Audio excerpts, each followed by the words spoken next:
ठीक आहे असो, पण मला एवढं सांगायचं आहे, ज्या पद्धतीने आजची ही जी परिस्थिती आहे ती कशी आहे ही थोडक्यात आपल्याला समजून घेण्याची फार गरज आहे।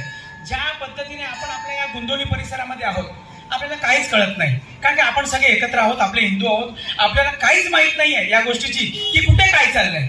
फक्त पेपरात वाचतो, टीव्हीत वाचतो, मीडियाद्वारे आपण बरंच काय आता मीडियामुळे आपल्याला कळतंय, इंस्टाग्राम असो किंवा फेसबुक असो, या सगळ्या गोष्टी होत आहेत, कळत आहेत, पण आपण त्यासाठी किती जागरूक होतोय हा मोठा क्वेश्चन मार्क आहे, हा प्रश्नचिन्ह आहे। कारण का आपण ना जागरूक होत नाही आहोत, फक्त बघतो आणि स्क्रोल करून ती बातमी पुढे ढकलतोय, त्याच्या पलीकडे आपण काहीच करत नाही आहोत। तुम्हाला विनंती करतो की आज जी परिस्थिती आज आपण बघतो, माझी एक खास ओळखीची व्यक्ती होती जी मालाड मालवणीमध्ये होती। 6 महिन्यापूर्वी मला फोन केला, अरे अतुलजी तुम्ही पोलीस स्टेशनला आहात, तुम्हाला बरेच पोलीस अधिकारी कर्मचारी ओळखत असतात, तर मला मदत कराल का? तर म्हटलं काय झालं?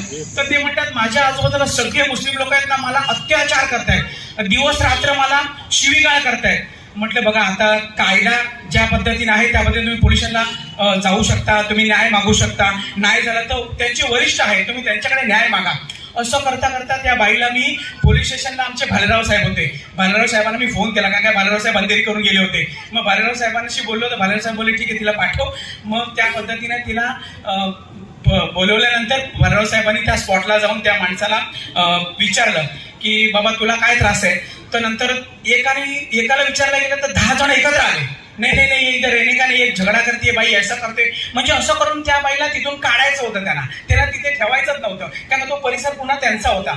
मग नंतर अक्षरशः तुम्हाला शपथ सांगतो, मी तिला सांगितलं बाबा तू तिथून निघ, कारण तिला एक बाई, तिची मुलगी कशी राहणार, उद्या काय झालं तर म्हटलं तू त्या विभागात मुळात तू गेलीच कशी, हा मोठा प्रश्न आहे। कारण काय आपण सुद्धा विचार करतो की आपली आई बहीण मुलगी असेल तर काय परिस्थिती होईल। मग तिला मीच सांगितलं बाबा रे तू तिथून निघ, तर ती भाड्यावर होती म्हणून ती निघून गेली, नाहीतर काय परिस्थिती झाली। म्हणजे अशा गोष्टी आहेत ना की आपल्याला बऱ्याच गोष्टी कळत नाही। पण आज ज्या पद्धतीने मी बऱ्याच वेळेला आमच्या अंधेरी पोलिसांना, मी आमच्या साहेबांना पण काही दिवसांपूर्वी बोललो, म्हटलं साहेब आपल्याला काही कारवाई करायची, कारण काय माझ्या कोपऱ्यावर तिथे एक सफरचंद विकायला माणूस आलेला, तर मला वाटतं बियंका मधली ती लेडी होती, तिने एक स्टिकर काढलं सफरचंद वरचं, त्याच्यामध्ये होल होता, दुसरा काढलं त्याच्यात होल होता, प्रत्येक सफरचंदामध्ये होल होता।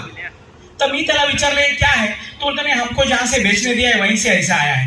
म्हणजे प्रत्येक सफरचंदामध्ये काहीतरी इंजेक्शन मारले होते, म्हणजे तुम्ही कुठेतरी स्लो पॉइझन तुम्हाला लागून तुम्ही कुठेतरी डॅमेज व्हावे, तुम्ही नपुसक व्हावे, अशी काही गोष्टी आहेत का, हा एक प्रश्नचिन्ह आहे। मला माहित नाही, पण असं काहीतरी असू शकतं असं मला वाटतं।